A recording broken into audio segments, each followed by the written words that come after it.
트럼프 행정부의 새 퍼블릭 차지 규정에 맞춰 비시민권자들 300만 명 안팎이 이미 공공 혜택을 스스로 중단하거나 신규 신청을 포기하고 있는 것으로 나타났습니다. 미국 중간선거에서 투표할 수 있는 한인 유권자들은 100만 명 안팎이며 실제 투표율은 60% 안팎을 기록하고 있는 것으로 나타났습니다. 트럼프 대통령의 관세 정책으로 기업들의 글로벌 생산지가 중국에서 베트남으로 이동하면서 베트남이 올 상반기 대미 무역 흑자 1위를 기록했습니다. 신용카드를 사용하고 있는 미국민들 가운데 10명 중에 4명이 매달 미니멈 페이먼트만 내고 있는 것으로 조사됐습니다. 지난달 오픈 AI의 AI 에이전트가 외부 기관을 해킹한 사건은 1200개의 에이전트가 서로 메시지를 주고받으며 역할을 나눠버린 조직적 행동이었던 것으로 드러났습니다. 시청자 여러분 안녕하십니까? 워싱턴 뉴스 투데이입니다. 트럼프 행정부의 새 퍼블릭 차지 규정이 9월 18일부터 발효 시행됨에 따라 영주권 기각 등을 우려한 비시민권자들 약 300만 명이 이미 공공 혜택을 스스로 중단하거나 신규 신청을 포기하고 있는 것으로 나타났습니다. 트럼프 행정부는 새 퍼블릭 차지 규정으로 비시민권자 130만 명이 공공 혜택을 중단 또는 포기할 것으로 내다보고 있는데 민간 단체들은 그보다 훨씬 많은 270만 명 내지 410만 명 공공혜택 이용을 중단 또는 포기할 것으로 분석하고 있습니다. 한면태 기자가 보도합니다. 트럼프 행정부가 새 퍼블릭 차지 규정을 9월 18일부터 발효 시행하게 되는데 벌써 이민사회에서는 공공혜택을 스스로 중단하거나 신규 신청을 포기하는 거센 파고를 불러일으키고 있습니다. 9월 18일 사용분부터 메디케이드, 푸스탬프, 주택 렌트 보조 등을 이용한 것으로 드러나면 영주권을 기각할 수 있다는 트럼프 행정부의 새 퍼블릭 차지 규정은 이미 시행하기도 전에 비시민권자들이 대거 이탈을 불러오고 있습니다. 트럼프 행정부는 새 퍼블릭 차지 규정을 발표하며 비시민권자 130만 명이 메디케이드, SNAP, 푸스탬프, 주택 보조 등 공공혜택을 중단하거나 포기해 연간 130억 달러를 절약할 것으로 공식 추산해놓고 있습니다. 그러나 민간단체들에서는 새 퍼블릭 차지 규정으로 직격탄을 맞는 비시민권자들과 함께 사는 미국 태생 시민권자 자녀들까지 포함하면 270만 명 내지 410만 명이나 공공혜택 이용을 중단 또는 포기하고 있는 것으로 분석하고 있습니다.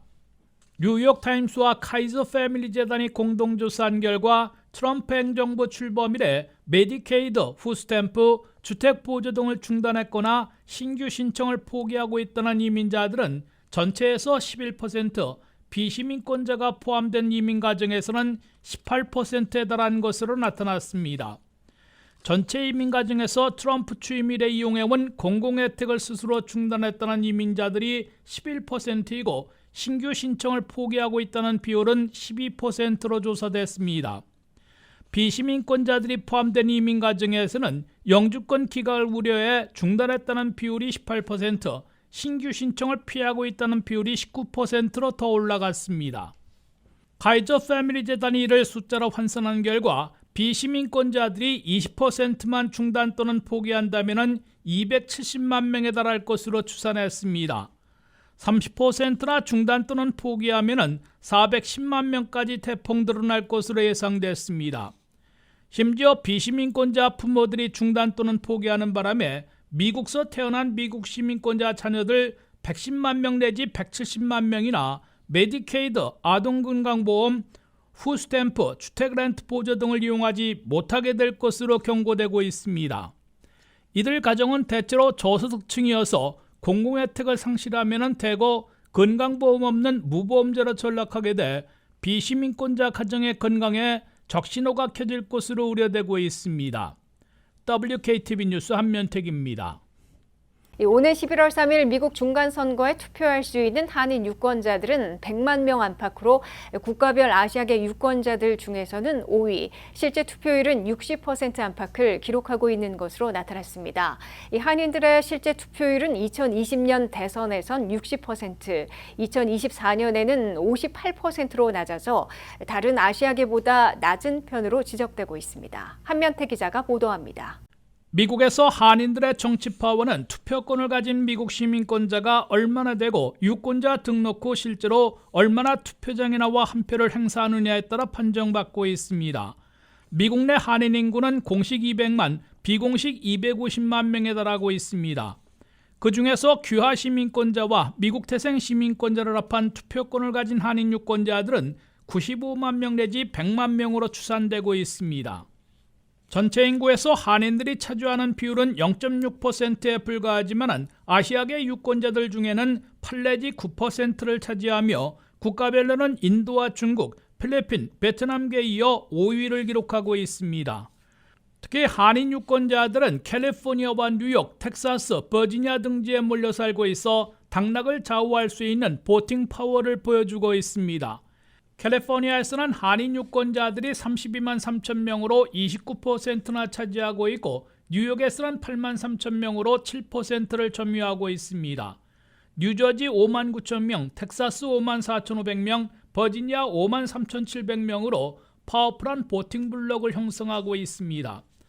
하지만 한인 유권자들은 투표율을 더 올려야 한인들의 정치 파워를 더 신장시킬 수 있다는 지적을 받고 있습니다. 한인 유권자들이 실제로 투표장에 나와 한 표를 행사한 투표율은 2020년 대선에서는 60%, 2024년 대선에서는 58%로 소폭 떨어졌습니다. 중간선거에서는 통상적으로 대선보다는 낮은 투표율을 보이고 있어 이번 11월 3일 중간선거에서 더 많이 실제 투표장에 나와야 할 것으로 지적받고 있습니다. 한인들의 실제 투표율 60% 안팎은 아시아계 중에서는 인도와 일본의 70%, 필리핀의 63%보다는 낮은 것이지만 베트남과 중국의 50% 안팎보다는 높은 것으로 나타났습니다. 아시아계 유권자들은 62대 34%로 민주당 지지자들이 많은 것으로 조사되고 있고 한인 유권자들도 67대 28%의 민주당 우세로 나타난 반면에 아시아계에서는 유일하게 베트남계가 공화당 우세가 10포인트 높은 것으로 조사됐습니다. WKTV 뉴스 한면택입니다. 트럼프 행정부의 관세 정책으로 기업들의 글로벌 생산지가 중국에서 베트남으로 이동하면서 올 상반기 베트남이 대미 무역 흑자 1위를 기록했습니다. 애플과 나이키 등 글로벌 기업들이 중국 생산 비중을 줄이고 베트남으로 옮긴 영향이 큰데 미국의 베트남산 수입은 1년 전보다 40%나 급증했습니다. 미국 소비자 입장에서는 제품에 붙는 관세를 줄이기 위해 기업들이 어디에서 물건을 생산할 것인지가 가격과 공급망을 좌우하는 시대가 되고 있다는 분석이 나옵니다. 안혜린 기자가 보도합니다. 미국의 고일 관세가 세계의 공장 지도를 바꾸고 있습니다. 올해 상반기 베트남의 대미 상품 무역 흑자는 1,140억 달러로 대만과 멕시코, 중국을 모두 넘어섰습니다. 베트남 경제 규모가 멕시코의 약 4분의 1에 불과하다는 점을 감안하면 이례적인 변화입니다. 가장 큰 배경은 미국과 중국 사이의 관세 격차입니다. 지난 6월 기준 중국산 제품의 미국 실효 관세율은 23%를 넘은 반면 베트남산은 6%대에 그쳤습니다. 기업 입장에서는 똑같은 제품을 만들어 미국으로 가져오더라도 중국에서 생산할 때 관세 부담이 훨씬 커지는 겁니다. 이에 애플과 나이키, 룰루레몬 등 글로벌 기업들이 중국 생산 비중을 낮추고 베트남 생산을 확대했고 중소기업들도 뒤따르고 있습니다. 미국의 한 가구 업체는 불과 2년 전만 해도 제품의 60%를 중국에서 조달했지만 현재는 베트남 비중이 60%로 완전히 뒤바뀌었다며 이유는 관세 때문이라고 설명했습니다. 그 결과 올해 상반기 미국이 베트남에서 수입한 상품은 1,230억 달러로 지난해 같은 기간보다 40% 증가했습니다. 다만 베트남이 미국의 최대 수입국이 된 것은 아닙니다. 전체 수입 규모에서는 멕시코와 캐나다 등을 여전히 뒤따르고 있지만 미국에 파는 물건과 미국에서 사가는 물건의 차이인 무역 흑자가 가장 커진 겁니다. 중국산 제품이 베트남을 거쳐 미국으로 우회 수출되는 것 아니냐는 지적도 있지만 베트남의 대미 수출 상당 부분은 삼성전자와 인텔, 폭스콘 등 현지 공장에서 실제 생산되는 전자기계 제품인 것으로 분석되고 있습니다. 미 소비자들에게는 이런 생산기지 이동이 중국산 제품에 붙는 높은 관세 부담을 일부 피하면서 가격 상승을 줄이는 효과가 있을 수 있습니다. 반면 기업들이 공장을 옮기고 새로운 공급망을 구축하는 데 드는 비용이 제품 가격에 반영될 가능성도 있고 앞으로 미국이 베트남산 제품에 대한 관세를 높일 경우 상황은 다시 달라질 수 있습니다. 결국 트럼프 행정부의 대중국 관세가 중국에서 미국으로 공장을 되돌리기보다는 생산기지를 베트남 등 다른 아시아 국가로 이동시키는 효과도 만들어내면서 미국이 원하는 제조업 재편으로 이어질지는 앞으로 더 지켜봐야 한다는 분석이 나오고 있습니다. WKTV 뉴스 안혜린입니다.